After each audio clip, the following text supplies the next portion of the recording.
And apparently it is saying we are live. So this is Dr. Ericka. I am double checking to make sure that Facebook isn't lying to me. Because sometimes Facebook's like a bad boyfriend. Sometimes it'll tell you lies. So Ooh. I like to make sure it's telling me the truth.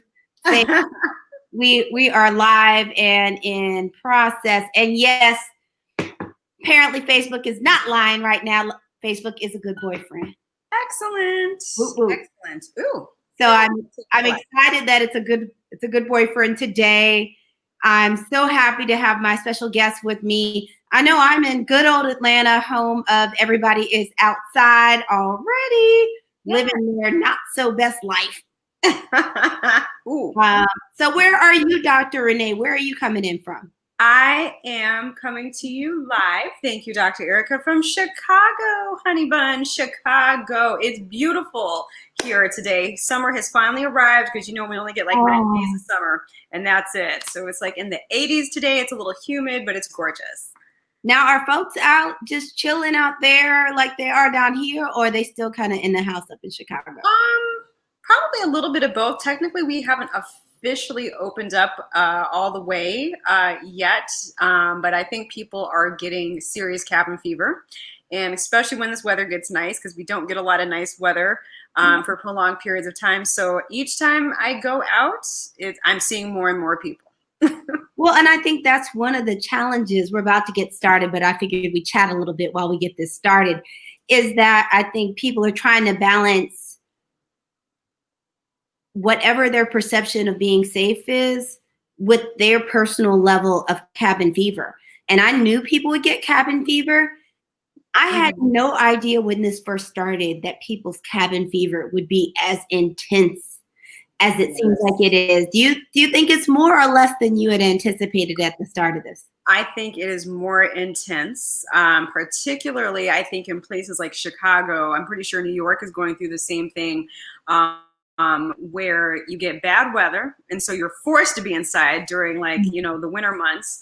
So we look forward to coming out in the summertime, and I think the timing of this coronavirus pandemic has been quite interesting.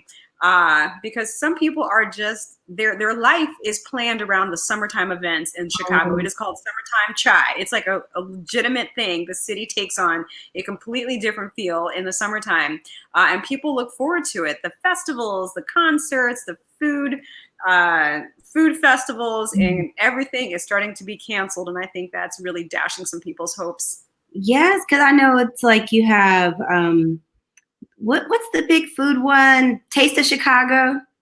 Taste of Chicago. Remember that big house party situation? Yes, the house music picnic. That's canceled, I think. I believe they canceled that. A lot of the music festivals, like the Gospel Music Festival, a lot of them are going online now. Okay. I don't know how that's going to work. The whole point is to be outside and to be at the venues, downtown or whatnot, and be by the lakefront and be able to soak in all of the wonderful summertime vibe, and we'll be in front of a laptop. That's right. People can be like you on your balcony with your headphones on, jamming, pretending you're somewhere other than your balcony. Exactly. Exactly. So welcome everyone. I'm Dr. Goodwin. Oh, Dr. Ericka. I have so many names. I can't. So many names. Dr. Ericka, double board certified psychiatrist and integrative lifestyle coach. I help women who are disgruntled with life and love redefine and reboot their dreams in order to attract more aligned people and opportunities. I'm here today with over 15 years worth of experience in human behavior, and I'm here to help you get through all of this madness with your sanity intact. Welcome to Growth Groove with Dr. Ericka. We are on each Tuesday at 7 p.m. Today, I am blessed to have a special guest. But before I tell you about her, I want to do a tiny touch of housekeeping. The first thing is, if you feel like anybody needs to see this, hear this, please feel free to share this or tag them. Sharing is caring, and we're going to be giving some really good information tonight. The other thing is, if you're not watching this live, it's all right. Put hashtag replay in the comments. Let us know you made it. You can put comments now, and if you're watching on replay, you can put them later. We'll still circle back and check in and make sure we answer your comments. So I want to tell you about what we're talking about tonight. So tonight we're talking about, should I go to the doctor or stay home? Now, this is an issue right now because during COVID-19 slash that Rona, is that people are being told to stay home and stay in the house. And we're running into people that are having a tough time deciding, okay, if I'm supposed to stay in the house, am I supposed to go to the doctor? Or when do I go to the ER? When do I go to urgent care? What do I do? And one of the things that's really big about this is people in the US go to the doctor. The CDC estimated that there are like 883.7 million doctor's visits a year. I know it's a lot. So it's an average of 2 to 3 times a year per person. And we know for some people it's more, some people it's less. Some folks, the only time they go to a doctor is their yearly physical, and that's all they need. So this is a big change not to be able to just go. And there have been so many changes between if offices are open, if offices are closed, and just people are just generally confused. So we wanted to have some time to help clarify so people know what to do, how to make these decisions, what's going on behind the scenes with these decisions, because there's just so much information coming at people. And one of the great reasons to bring Dr. Rene on is not only is she freaking brilliant, not only is she a retired competitive figure skater extraordinaire, she is also a fabulous board certified family physician, family practice physician. So she's on the front lines in an office dealing with people from a primary care perspective. So I wanted to bring her on to talk about this. Now, I already told you that she's great. I already told you that she's phenomenal. I told you she's brilliant. But I'm going to let her tell you a little bit more about herself. Take it over, Dr. Rene. Oh my goodness. I mean, with an introduction like that, I mean, I don't need to say anything. You're hired. You can do my intros all the time. Oh, yeah, she's a TV host. I love it. Oh, that's right. Okay. Yeah. So thank you so much, Dr. Ericka. Love you so much. Thank you for having me on Growth Group again with Dr. Ericka, because you are fabulous. As she has mentioned, I am Dr. Rene Roberts, but you can just call me Dr. Rene. I am a board certified family medicine physician. I'm also a former competitive figure skater with the Colorado Skating Club and United States Figure Skating Association. I help athletes make a healthy transition, both physically and emotionally, to life after sport. It's one of my exciting things that I love to do. But during the day, I am a board certified family medicine physician. I work at a health clinic. I've been doing that now, gosh, at my current job for about 6 years now, which is great. Have a fantastic patient population. So yes, you are absolutely right. We are in the thick of the coronavirus pandemic, trying to deal with our patients, answering questions just like this pretty much every single day. Hey, Dr. Roberts, do I need to come in to see you? Should I stay home? Is this more serious? Do I need to go into the emergency room? So I think this is going to be a great topic tonight, because even though we are about, gosh, what, 2 months in to this pandemic, these questions still come up. And I think it's definitely a needed conversation. The information that is being presented at us is coming at lightning speed. Not only that, but it's changing, sometimes week to week, month to month, just depending on what Rona is doing. So I am happy to be here today and talk to you, Dr. Ericka, and your lovely audience about this topic.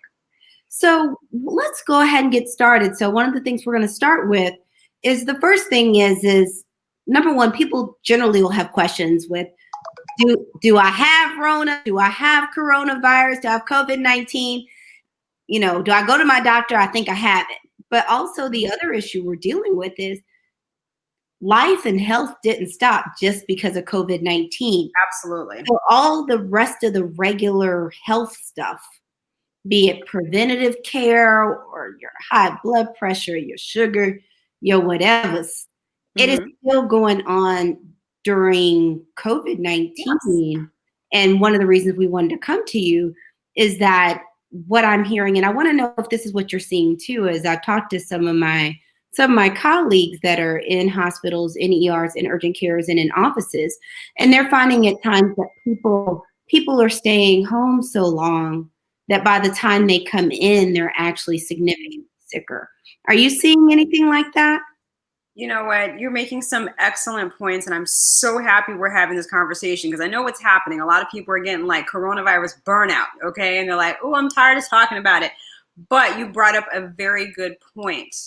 Just because the pandemic is here does not mean that every other medical issue that we have been treating ahead of time prior to the pandemic has just suddenly paused and gone on vacation. Unfortunately, people are still having heart attacks. Unfortunately, people are still having strokes. Women are still delivering babies. Women are finding out that they're pregnant and needing to come in and start prenatal care.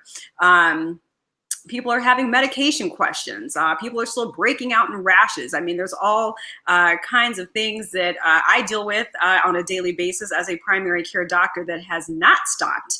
And what I've done some research and obviously have been reading articles and listening to various interviews and whatnot. But yes, there's lots of evidence and talk about people delaying treatment for important things. And so that is not a good thing, in my opinion. I will like to say this, though, as a disclaimer, just to start out. Yes, I am a board certified family medicine physician. I am a doctor, but I am not your doctor. I am not your doctor. For my patients, if you're watching, then yes, I am. So, you can ask me questions. I'll see you in the office or via telephone visit. But I always like to start out with that. I am a board certified family medicine physician, but I am not your physician. So I don't want to give people any misimpressions. Obviously, the fantastic information we're going to discuss tonight should not substitute for you going in and seeing your own doctor. I just tossed in your disclaimer. Oh, okay. You're so cute. Thank you. Here's the cat. Yeah, so no, it is very important. I think, this is a very interesting time. None of us has ever lived through a pandemic. Okay. The last pandemic was in like 1918, with the Spanish flu. And most people that lived through that are like far into their hundreds now. And there's a handful of those left. Those people. St. Louis actually did right. What's that? St. Louis actually did right back. Yes. So this is new for all of us. And what I have been seeing is that people are so focused on coronavirus, the pandemic, which is absolutely within reason and is absolutely understandable. But at the same time, people are ignoring the rest of their body. Now, obviously, this is going to depend on the type of practice that you have. For me as a family medicine doctor, our doors have stayed open. We've shifted things a little bit. We're seeing a lot of patients via telemedicine visits because we're trying to reduce face-to-face contact to reduce the potential spread of coronavirus. But of course, everything cannot be done over the phone. If I have a patient with a rash and we don't have video capabilities, then that patient's going to need to come in. People with abdominal pain, God forbid chest pain, because that usually is going to get triaged a little bit differently. But I have quite a few patients that are due for regular diabetic checkups, or their 3-month blood pressure check or 3-month diabetic checkup, thyroid check. And rightfully so, a lot of patients are opting not to come in. They're afraid. They're like, I don't want to come to the clinic because I'm not trying to catch Rona. And so it's kind of like a double-edged sword. On the one hand, I totally understand. I can't force someone to come into the office if they're not feeling comfortable. But on the flip side to that is finding the sweet spot. Because if you're someone whose blood pressure is not well controlled, or your diabetes is out of control and your sugars are running rampant, especially with people eating all these pandemic snacks, because I know I've done that too. At what point in time do you need to come into the office? And so that is, honestly, in my opinion, I think it's a case by case, but I really encourage, especially patients with like hypertension and diabetes, keep a log. You should be logging your sugars. You should be logging your blood pressures. If you're noticing, like for my diabetic patients, that their sugars are starting to creep up or shoot through the roof, it's time to pick up the phone and call your doctor. For those that have hypertension, if you're noticing that your blood pressure is starting to run higher than usual, that is not something to keep to yourself. It's time to call your doctor.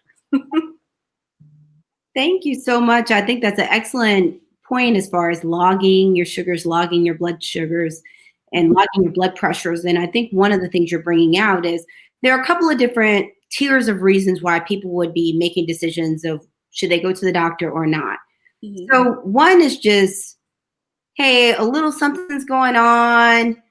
I don't think it's gonna kill me. Like my blood pressure is up just a little touch, or Mhm. I got a little bit of a cough. And one of the things to remind people is during this time, there's been a total expansion of all versions of telemedicine and telehealth, Yes. including more availability of phone calls with your actual doctors or your other providers, more availability to meet through a computer screen or phone screen. So there are some things that are minor or that someone doesn't have to touch you, that they can talk to you or see you through computer and kind of get through. But the first thing is if you don't call the office, you don't know. And the one thing is if you're not sure where you need to go, Mhm. call your doctor. And you can usually get someone on the line. They can tell you if you need just a phone call, if you need a telemedicine visit, if they can make an appointment for you to come in because a lot of offices, even though they've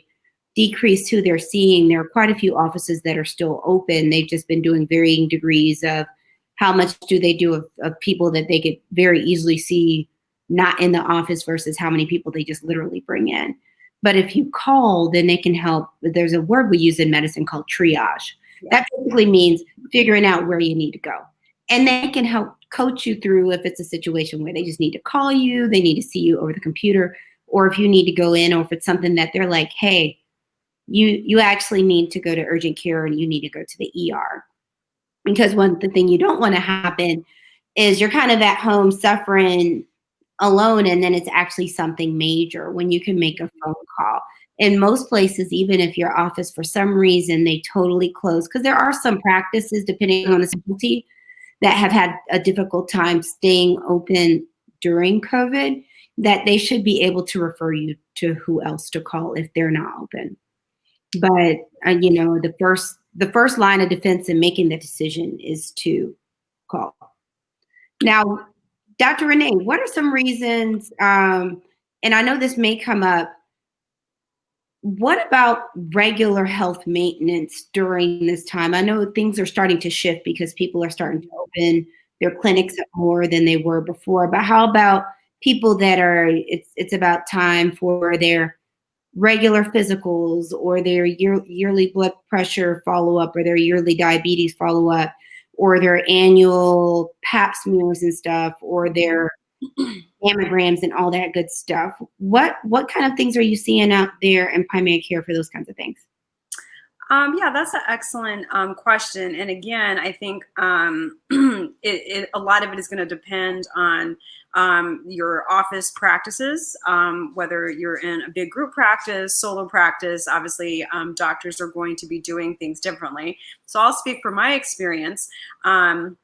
What we are not doing, okay, is if we have a patient that is adamant about wanting to come in, like they are aware of the situation, we are all wearing PPE in the office, including our front desk staff as well, limiting people that are in the lobby, then we are not turning people away. Now, what we will do is stagger our patient appointments so that everybody who does need to come in is not physically showing up in the lobby or in the building at the same time.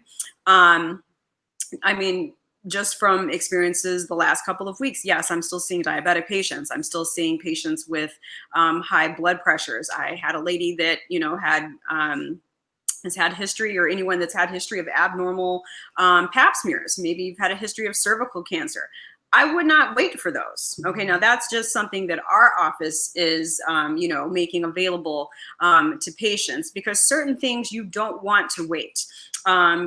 Perfect example, women, if you're doing a breast exam and you feel a lump or you feel a mass, that is not something to sit around and wait. I'll just wait for Rona to go away and then I'll go talk to my doctor. Rona might be here for a while. Who knows what how long your doctor's office may be closed. I think Dr. Ericka, like you had mentioned, keep the lines of communication open. You have to speak up. You have to call your doctor. It's a great starting point. Pick up the phone, call your doctor's office, and see if you can speak with your doctor. If it's not set up that way, then speak with his or her nurse to voice your concerns. So they can best direct you. Some things might be able to be handled over the phone. Some things may say, hey, no, you need to come in. We'll make it a very quick appointment, or whatever the case may be. But I think kind of piggybacking off what you said, now is not the time to be ignoring symptoms. Now is not the time to be ignoring your body. If you know for a fact that you've been having rip-roaring abdominal pain, for whatever reason, you don't know where it's coming from, it's getting worse, it's not getting better. If you need to speak up, you've got to be seen for that. If you've got, can I say this on your show? Blood in your stool, okay? Because that is sound like you were saying something really bad. I know, I'm like, blood in your stool.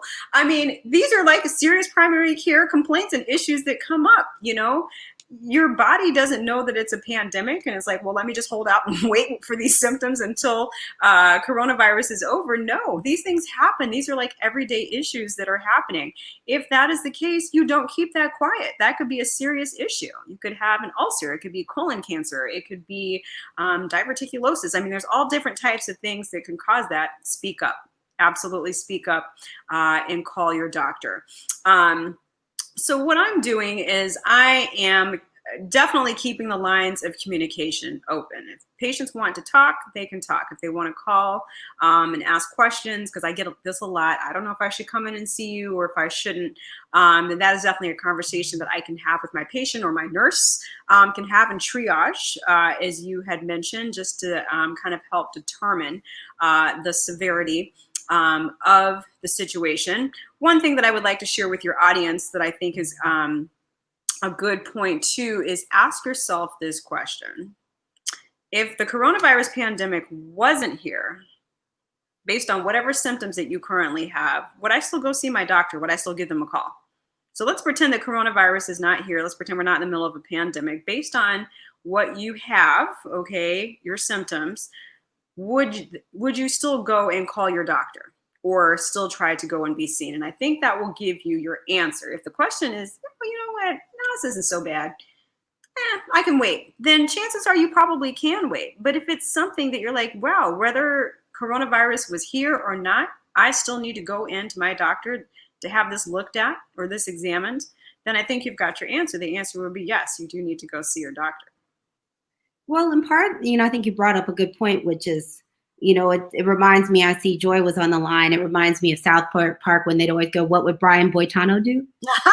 But this is, by the way, what would you do with one corona? And I think that's a good mark of things to think about when you're trying to decide. And one of the reasons we wanted to talk about this is people are having symptoms, not calling anybody, scared, staying home, not going to the doctor or the ER, and then they're having heart attacks at the house. They're having strokes at the house. We have a colleague that is a podiatrist, and she's having people come in and their toes and feet are such a mess by the time they come in because they didn't come out because of coronavirus, that they're needing amputations that had they sought treatment, they may not have needed. So it's just kind of working with your team to determine when you should come in. And I know people are doing different models to manage it right now. I know quite a few people that they actually are not having people come into their waiting room. They have the patients call when they arrive,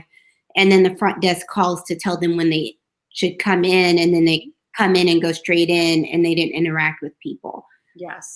So there's a lot of creative things, creative ways to stagger and even take it steps where you just really aren't seeing people, that people are really trying to help keep people safe. And the other thing is just really staying in touch with your doctor so that you can make really good decisions about what's best for you. Now, one other thing, we have a couple questions that hopped in here. I'll pull those out.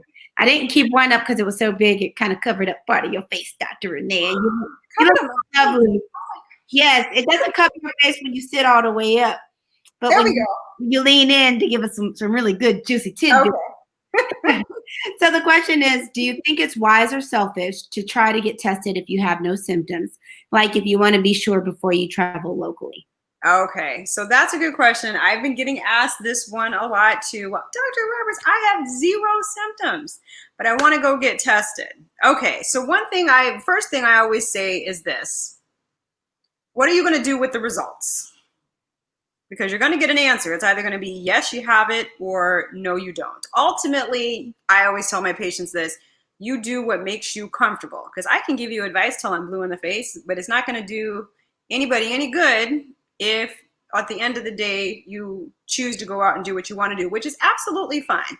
Absolutely fine. I always love to give my patients choice. If you are traveling, I probably would ask, what is the purpose of travel? You don't have to, tell me all your business. Let's say, like for myself, I have elderly parents and they live out of state. So if I wanted to go see them, which I actually do want to go see them, if I wanted to get on a plane and go see them, would I get tested? I probably would, because I understand that I'm going on an airplane, which can be a little germ factory.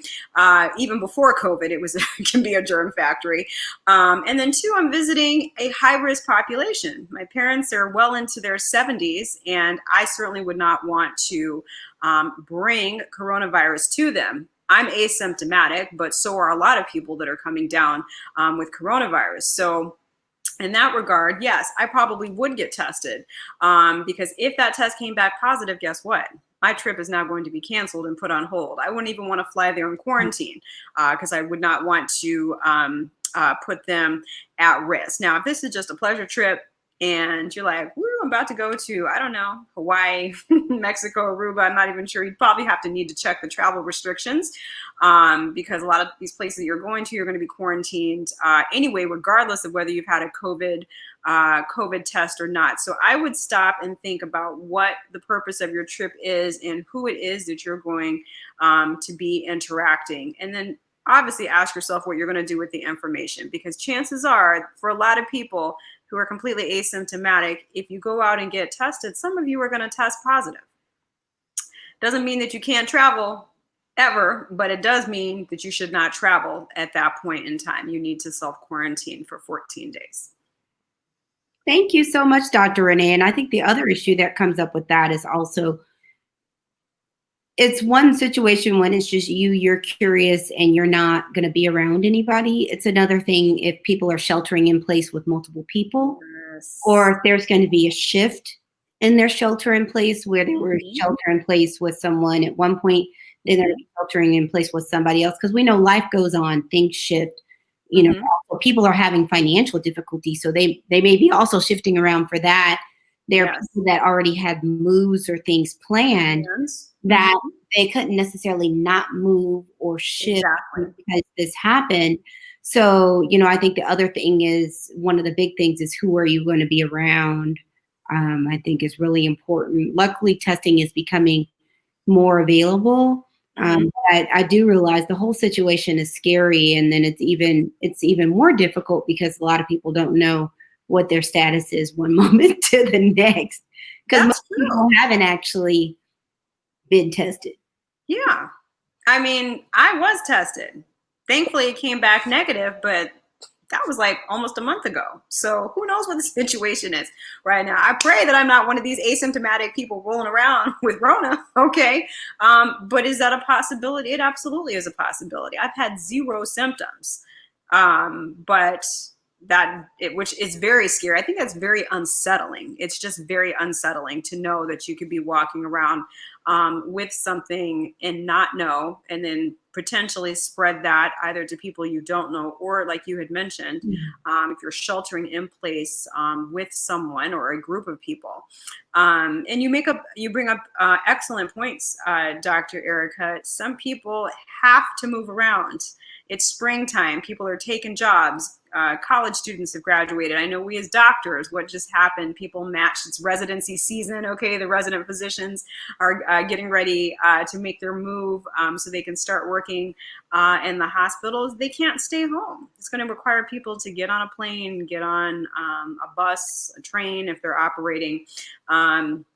So yes, people probably are going to need to take some precautions. And I think the other thing too, like you had mentioned, is as testing becomes more widely available, I'm pretty sure more people are going to go out and get tested, rightfully so. That makes sense. And the more people that get tested, or the more tests that are available, and the more people that get tested, we're going to find more positive people. That is true. My father had a question. Oh my gosh. I Yes, love your dad. I CNN miss cites, you. my parents love the CNN, cites the CDC noting antibody test errors about half the time. Should we be worried? Ooh, well, your dad's gonna come with the good questions. He's gonna put me on the spot. No. My parents watch all of the CNN. I love All of it. the CNN. I know. My parents do the same thing. I think CNN and like MSNBC, they're like, ooh, check out so and so. I'm like, okay. Okay, so that therein lies the other issue with the testing. What type of test to get? Is it an accurate test? That is so hard to say, because even the folks at the CDC don't even know how accurate a lot of these tests are. I'm just going to be real with you. Have some people got tested and their test came back positive and they may have been negative? It's a possibility. The flip side is true. You may have people who have walked around and tested negative and they're actually positive. It's just the nature of the beast when it comes to creating tests like this. This is why this whole coronavirus pandemic has been such a stretch for folks, both scientifically, medically. I mean, the people developing the test, the people now developing the vaccine. There's a lot that goes into this. And it takes time. I hate to break it to people, but it honestly, science takes time with things like this, especially if you are now dealing with something that we have never seen in humans before. That's why they call it novel coronavirus, because this is the first time we're seeing this. It's not like measles or smallpox or Ebola, where it's like it's been around forever and it's been studied and we know how it behaves and we know how it acts. The longer we have been exposed to something, not necessarily physically, but the more we have seen the virus in action, what it does, who it's doing it to, for how long they're doing it for, then the easier it is to create tests and create tests that will reduce the amount of errors. Let's just be real. This is like a mad dash race. It is literally a mad dash. There are lots of biotech companies are trying to get tests on the market. FDA is approving more tests left and right. I think I heard today that there's more tests getting approved. Another vaccine, I think Novavax, okay, is another vaccine company that's now been given approval to create a vaccine. That's a lot. It's a lot. And honestly, and I don't know, Dr. Ericka, you can chime in, but in my medical opinion, that is a lot going on in a very short period of time. I understand the urgency. I understand the need, because everyone's obviously freaked out. We're trying to reopen the economies around the world, and we don't have consistent testing. There's no treatment yet. There's no vaccine yet. And so I think to calm people's nerves, calm people's fears, it sounds good to talk about, hey, we have antibody testing or antigen testing, or we have a vaccine. But in the grand scheme of things, as a physician, as a medical scientist, I know for a fact that those things take time, and there's going to be errors. There are going to be errors. But to answer your dad's question specifically, should you be worried? I would say no. Because chances are the situation can change a day from now. It can change a week from now. And it's just too early to tell the efficacy of these tests. Now, this time next year, hopefully we're not dealing with coronavirus, but it's a possibility we might. I guarantee you there will be better scientific data about the tests and the vaccine, if it's even available by this time next year. And that's just the nature, of science in medicine. This isn't something that's cookie cutter that you can just say, hey, here's a new virus. Let's go into the kitchen and make something real quick. And boom, it comes out and everybody's happy and everybody's healthy. That's not the case. I wish it was. I wish it was. But definitely do not worry. It's not going to add, it's not going to change the situation. It's not going to add 1 ounce of extra time to our lives here on this earth. and he knows what I tell him to do. So it's, What do Dad, you tell him to do? do what I tell you to do. You will be fine. Now, I love it. don't do what I tell you to do. Coming from the board certified psychiatrist, I yeah. know. There are a couple of things I want to get to because I realize we're at the bottom of the hour. Is when it comes for mental health, the good thing is mental health is very well suited for telehealth. So the one thing is, be it your primary care, a specialist, or you're dealing with mental health, is even if it wasn't advertised that they do telehealth, especially with mental health, still call the office. They may be able to still see you in a telemedicine visit where you are on your phone or your computer or your tablet and the doctor's on their computer.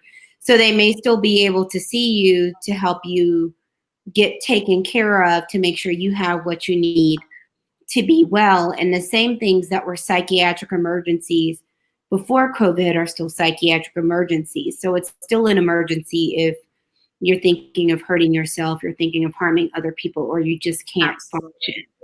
And so, naturally, the higher levels of care will work to stay safe and work with you to, as we would anytime, to try to have you in the most minimally restricted environment. But if it's an emergency, we don't want a situation where you're home suffering unnecessarily, and then it's harder for you to get well because you've literally been sitting at home in a crisis for way too long.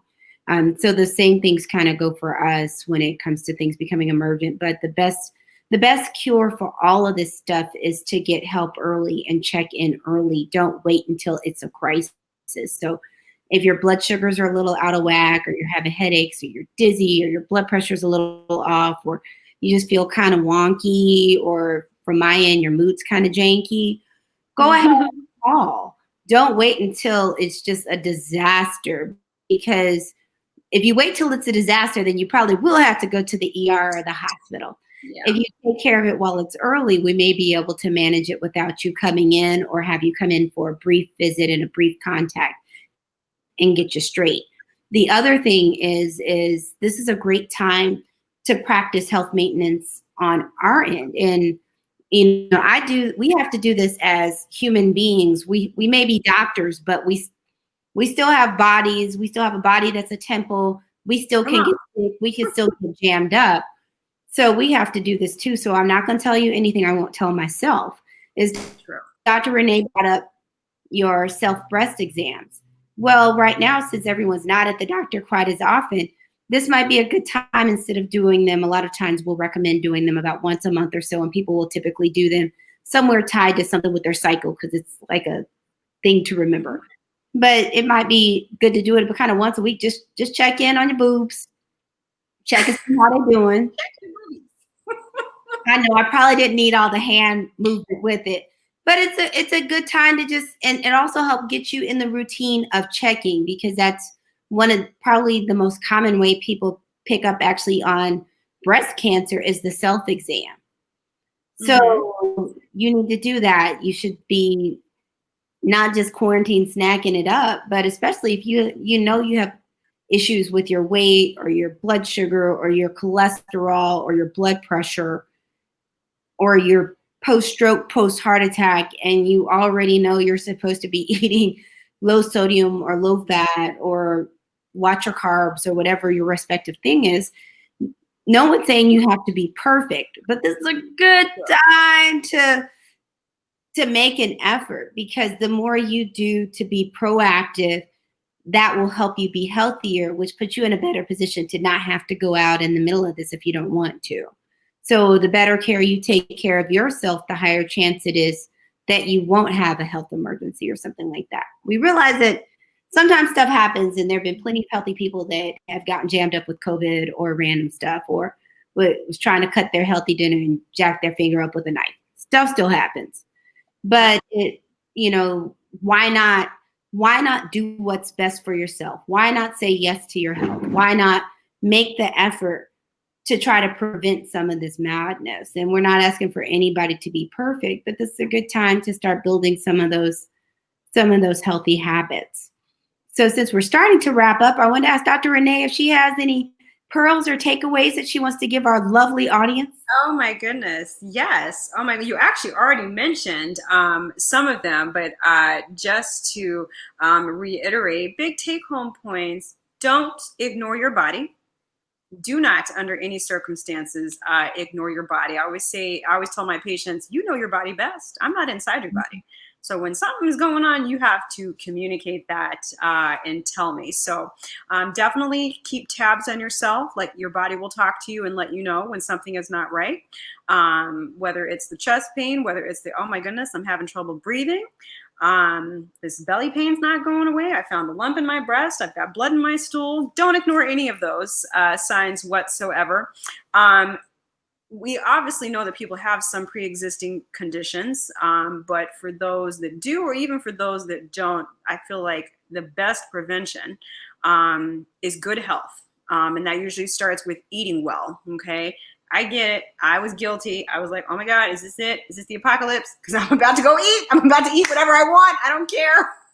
And I made the mistake, Dr. Ericka, and I threw all kinds of pandemic snacks into my cart. And girlfriend, Did you have some Oreos for me? Because I haven't had any Oreos. honey, I had golden I need Oreos. someone to eat Oreos for me and make me feel better about my life. Golden Oreos are my weakness, along with Cinnamon Toast Crunch. Anybody that see my other live streams, I'm mentioning Cinnamon Toast Crunch pretty much every live stream. And I was like, it's just me here, my dog, and my dog doesn't eat Cinnamon Toast Crunch. That box was gone. I was like, uh-oh, where'd it go? So now I know where it went. It's on my thighs, okay? So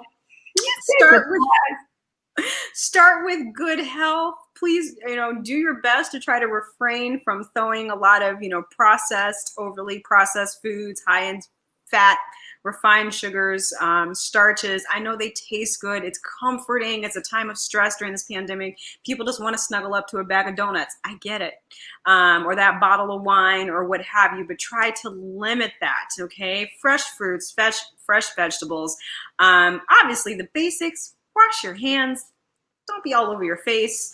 Wear a mask and wear it properly. This is not a mask because your nose is still out. Make sure the mask covers your nose. You don't want that? No, not just like this. And the other thing, I'm gonna do a demonstration while you talk about. Oh, okay. All right. Here comes the demonstration. So, last issue I have seen that is driving me nuts, and it's not the no-nos, but it's so far down that you can see the sides and the edges of the nostrils. So if you didn't cover the entire nose, like, I shouldn't see your nose, but if it's slid down enough that the tip is covered, but I'm trying to do it, but I can't hardly do it. I can't do it. But oh my gosh, all up in here. Wear your mask properly. It's better than nothing, but it's not the same as I shouldn't see your mouth. Yes, that is the correct way to wear a mask, folks. That's a cute mask, by the way. I like that. You always have cute stuff. Yes, is Dr. Ericka? Tell you where I got it.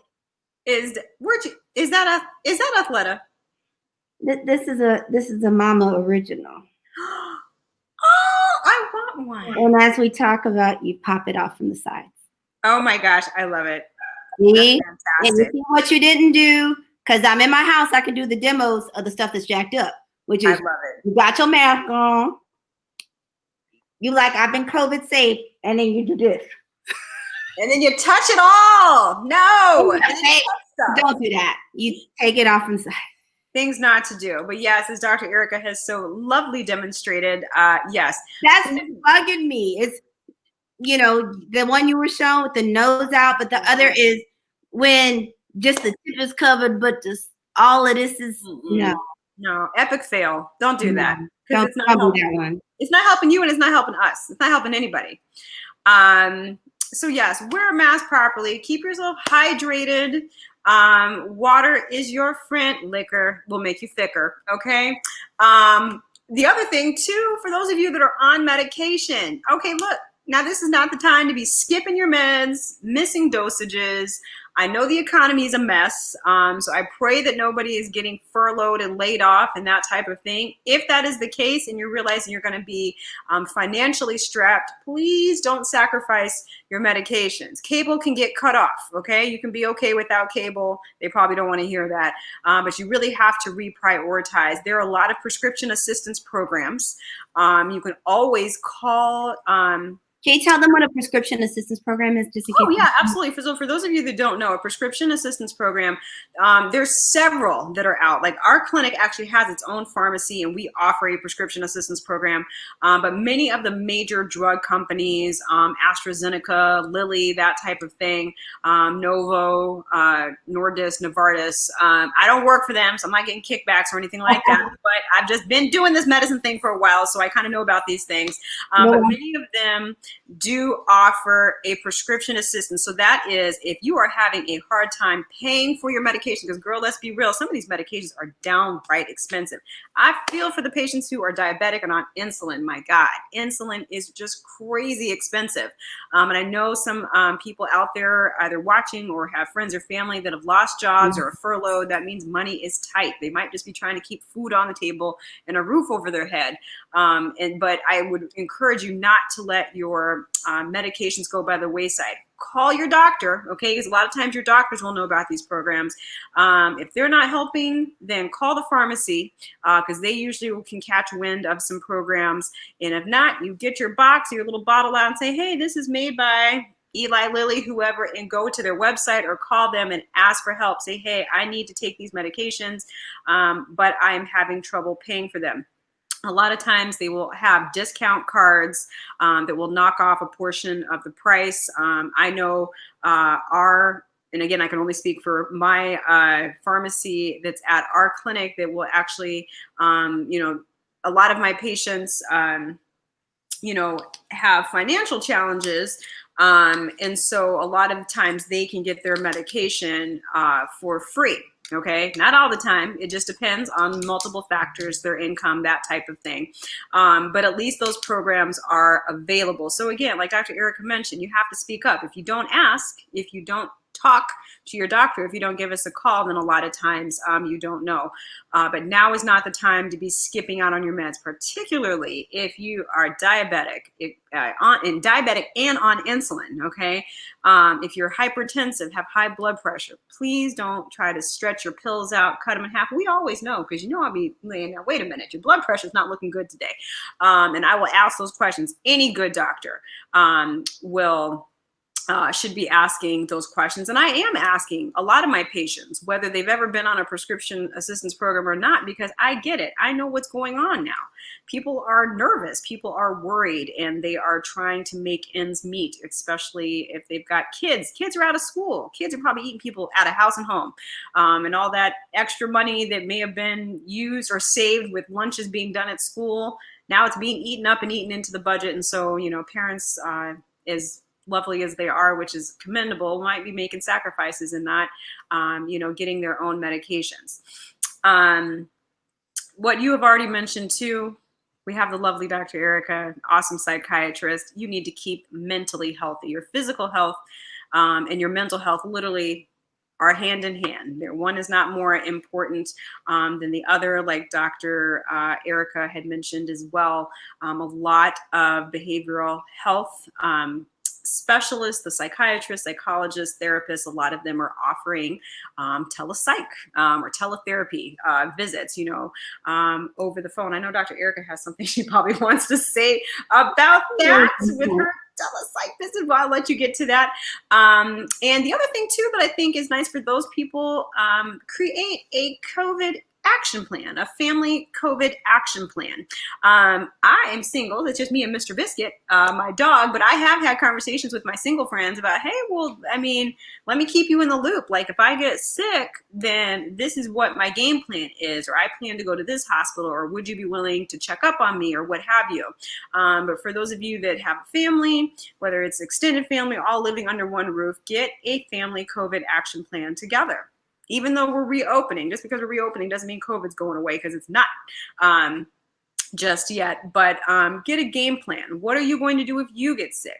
What are you going to do if someone else in your family gets sick? Who's going to be self-quarantining where, and how are you going to do that? I know that's a challenge for a lot of people that have multiple generations under one roof, or multiple kids, grandma, grandpa's living with them too, but at least to have the conversation ahead of time. Hopefully you'll never need the plan, but at least have the conversation so that you can make necessary provisions, make necessary changes.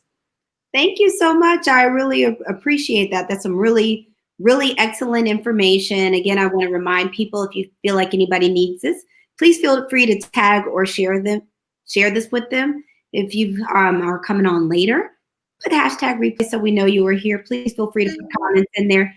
Even later, my father had one more. He said, don't schedule your priorities, prioritize your schedule. Good job. Oh, I like that. Ooh, good job. Mr. Good One's coming through tonight. I love it. He's coming through.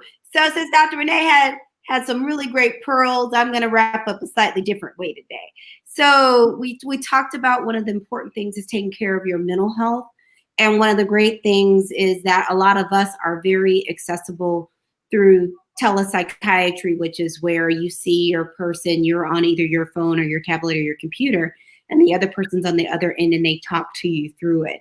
And the great thing is we can do most of what we do, except for really emergency work, we can do through screens to make sure that people are well taken care of. And the great thing right now is, even with some of the changes in the laws is that, and regulations, is that we can still do new patient visits this way too. So if you don't even already have an established person you're seeing, you can still get someone, which is great. So if you have someone, that's lovely. If you're not sure if they're doing telemed, call. It's probably not on their website. Just give them a call. If you need someone new, I've announced it before, but I do have a brand new telepsychiatry practice. Now, I am a child, adolescent, adult psychiatrist. This practice is for adults 18 and over. So in this practice, I'm not seeing kids yet. But the good thing is, since I am educated in child and adolescent psychiatry, that I understand the entire life cycle and how your life cycle when you were younger impacts how you are older. So it gives me a unique perspective, but I wanted to have something to bring to you, the quality care that I would want available to my family members. Like if I had to send my mom or my dad or someone someplace, I want to be able to give that kind of care to other people. So it is a cash-based practice, but that's so that we take insurance out of it. I can spend as much time with you as you need to give you the personal attention from a Harvard-trained psychiatrist that you deserve, to get you on the pathway to live the life you've always had the potential for, and don't end up feeling stuck or just kind of living life as a shadow, because that happens for a lot of people, where it's kind of like they're just going through the motions. And there's a point where you can watch as much Oprah or Deepak as you want and do as many affirmations and gratitude statements as you want, and it just can't quite get you there. I'm a big fan of those things, but sometimes they're a companion to treatment instead of just the treatment. So if you feel like you're just feeling stuck, or you're feeling really down, or you're feeling nervous and anxious, or you just feel like you're just not feeling like yourself, and you want someone that's going to be able to give you the level of privacy, value your time so you can get in and get out, get to your appointment without sitting in traffic forever, because in Atlanta we have hella traffic. In multiple states, I'm licensed in 8 states, then you need to come over to Goodwin Telepsych and check me out. I would love to see you.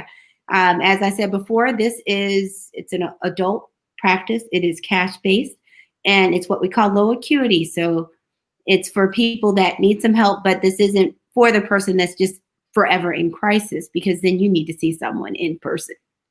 So I'm so excited to be here, so excited to have that for you. Dr. Rene is up in Chicago and seeing people also in Indiana for family practice. But the main thing is, the thing we all have in common is we want your health to be an asset. Health is wealth. We want it to be an asset. We don't want it to be a burden. We want it to be something that adds value to your life instead of takes away. So we're so excited to have you tonight for Growth Groove with Dr. Ericka. Tomorrow I'll be back at 7 for another daily mental wellness tip. Thursday I have something that's actually going to build on what we were talking about today. So we'll have 5 hacks to improve your health. And the great thing is my wellness coach and guru, Coach B, will be on with me And we're going to talk about 5 hacks, 5 basic things, 5 basic principles that will, if you do these 5 things, they will hook up your health. You'll help you feel better mentally, emotionally, and physically just by dealing with these 5 pillars. So I'm really excited to have him on Thursday at 7. Then I'll be back Friday at 7 for the mental wellness check-in. Again, I am Dr. Ericka, double board certified psychiatrist and integrative lifestyle coach. I help women who are disgruntled with life and love redefine and reboot their dreams in order to attract more aligned people and opportunities. I'm here with over 15 years of experience in human behavior. I'm here to help you get through all of this with your sanity intact. So excited to be here. So thrilled and blessed to have had my special guest, Dr. Rene, on here tonight. Thank you again for taking time out of your day to spend some time with me and my audience. You can catch her as scrolling. She's on Instagram and Facebook at Dr. Rene MD. And is there anything else you want to tell people about where to find you or what's going on? Oh my goodness. Well, yeah, we have some exciting things coming down the pipeline. So you're going to need to have me back on. Okay. I'm just inviting myself back on your show, Growth Group. Yes, but very, very soon, probably within the next week. Okay. I am in the process, as I had mentioned, I used to be a competitive figure skater. So you've got 15 years of psychiatry experience. I actually have 15 years of competitive figure skating experience. And so I definitely have a passion and a heart for athletes, having been an athlete. I guess I still am in some ways, not landing doubles anymore or whatnot, but still near and dear to my heart. But I know making that transition to life after sport, when you wake up and have to hang up your skates or hang up your cleats and realize, man, I'm not doing this anymore. What am I going to do with my life? How to navigate that process. So the program is coming up very soon. I will have some announcements to make about that. So you'll need to have me back on your show so we can have the unofficial launch of that called the Athlete Reboot Academy. I've got a great program called the Reboot RX designed for athletes. So if you have anyone that is an athlete, used to be one, is nearing retirement, or is thinking about retiring, has no game plan in place to help make that transition in a healthy way, both emotionally and physically, then I am your girl. Woo woo. Yes. So I'm so excited for that. And as we talked about before, you can find my telepsych at goodwintelepsych.com. That's goodwintelepsych.com. And if you have any questions, at the very bottom of the page is a phone number and an email. So you can always send a message there if you're just not quite clear on things. And that's what we have for you tonight. So thanks again for coming on. Look forward to seeing you again. I look forward to having Dr. Rene back. Yes. Y'all can catch me Wednesday, Thursday, and Friday, but Thursday is going to be something else good you aren't going to want to miss. So thank you all so much. Good night. All right. Good night.